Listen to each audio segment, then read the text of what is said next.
Welcome back to the Junkyard Dogcast.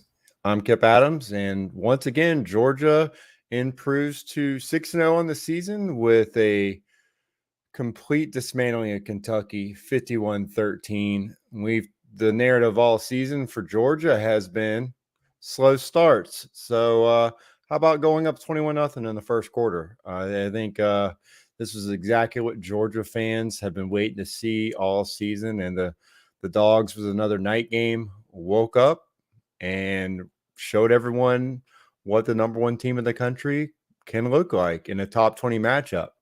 I guess right now at this point, we have to say that the narrative for Georgia in this season and the last couple of seasons for Kirby Smart is that they play up and down to their opponents. A top 20 matchup in Athens at night, and Georgia did not lay an egg on offense. Came out firing in all cylinders.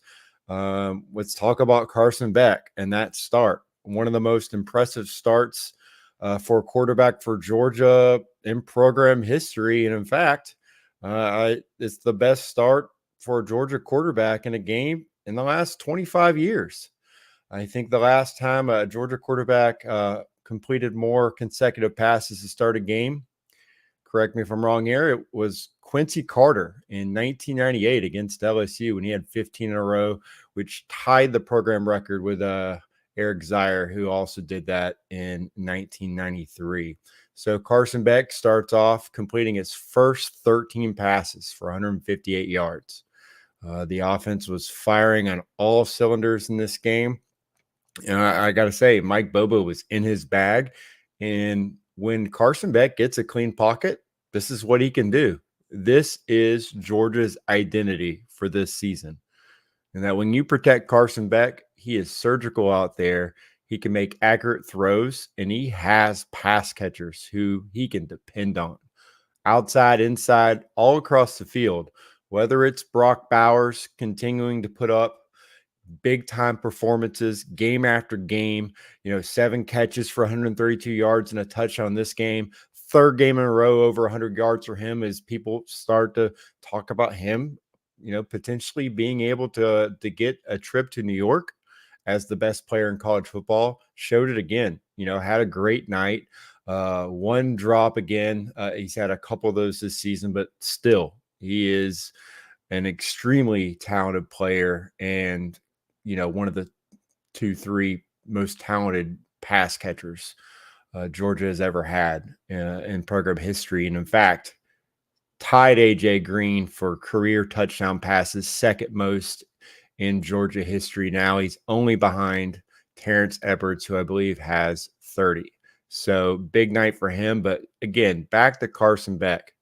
Last 3 games, the lights come on for Carson Beck, and goodness, this is what we kind of expected. This is what happens when you get reps. You start to get comfortable. Good things happen. And he is 73 for 100. And I don't want to test my math this late at night, but I believe that's 73% of his passes he's completed in the last 3 games for 1,040 yards, 8 touchdowns, 2 interceptions. He is well over 72% on the year now. I think he's getting closer to 72.5 now completion percentage on the year. Again, just surgical with the football. Another outstanding night for him.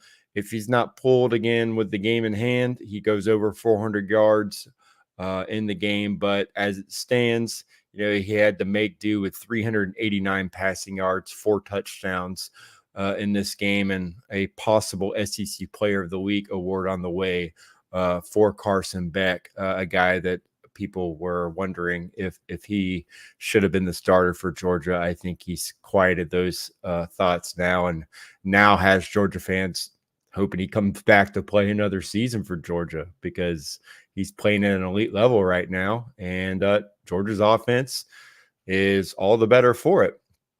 And so you look at what he's done, you look at what Brock Bowers did in this game against Kentucky, and you continue to, check out the other top performers.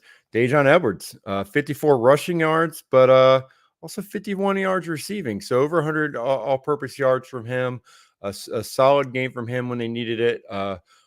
Marcus Rosemy-Jack Saint was another outstanding game. 4 catches for 99 yards and a touchdown. He has been the most dependable option for Carson Beck, honestly, all season at the wide receiver position. Ra Thomas was an incredible catch in the end zone.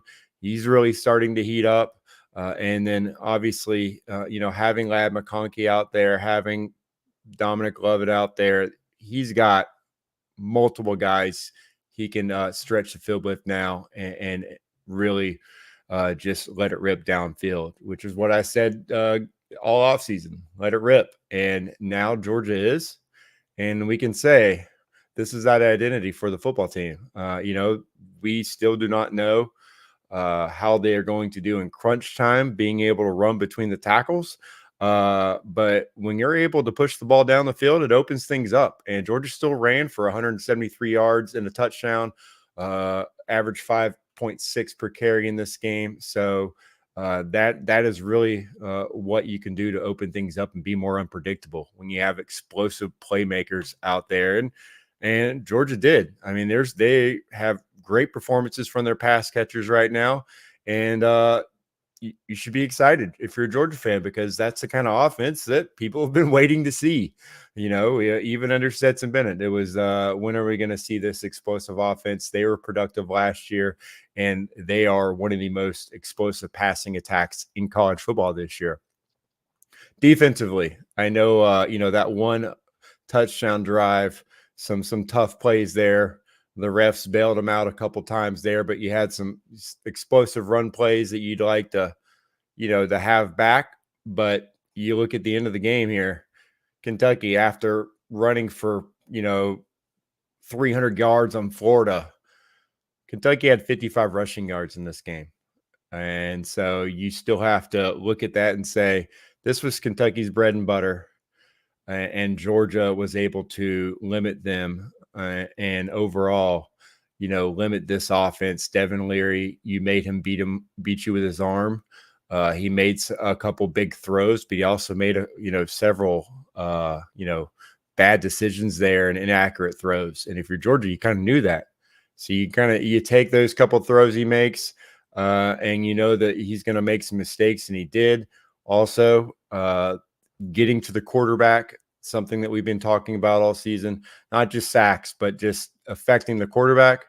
I think you saw a little bit of what Georgia can do with this roster blitzing, sending Jamon Dumas-Johnson and Kamari Lassiter. It worked. And then Jamon Dumas-Johnson again, sending that linebacker blitz. It got home multiple times.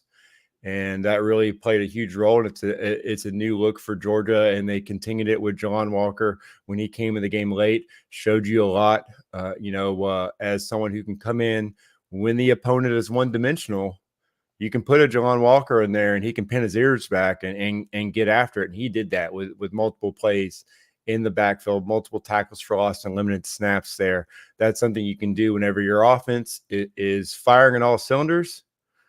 The offense becomes one-dimensional, and the defense can sit back and play predictable against a predictable offense and get good results. And that's what happened tonight. The Wildcats only had 183 yards in this. So I think it was a get-right game across the board. And don't look now.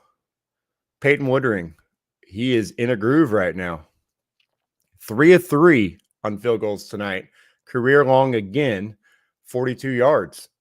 It looks like Georgia has a dependable kicker now after him. Again, true freshman coming out there.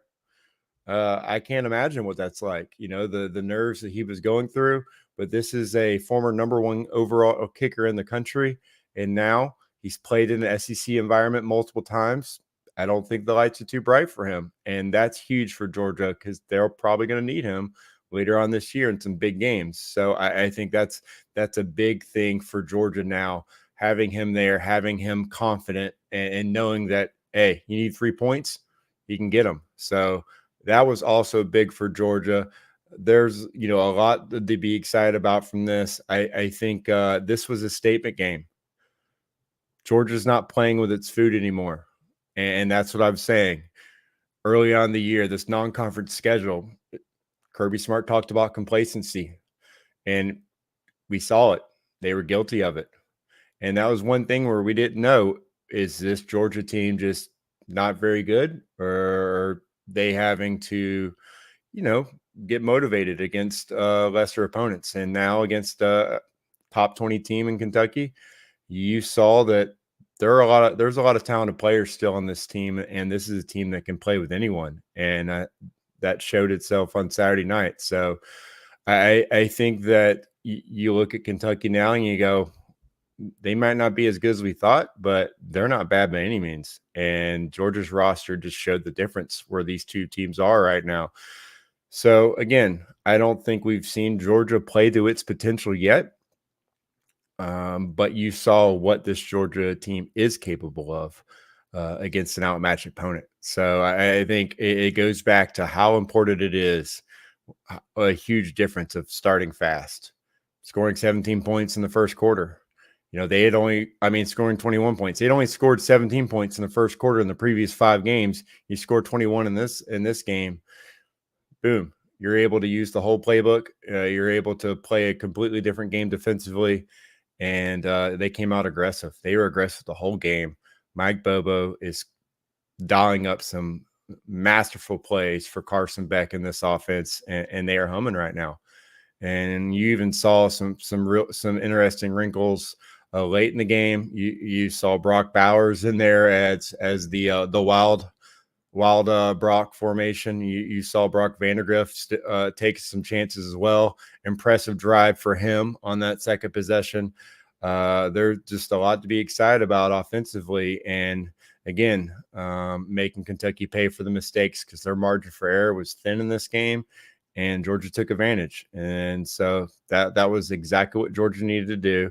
And now they can prepare for another road game. Got Vanderbilt next week. And we will be discussing that all next week, as well as what Georgia needs to do heading into the bye week after that. But for this edition of the Junkyard Dogcast, I'm Kip Adams. You guys have a great weekend.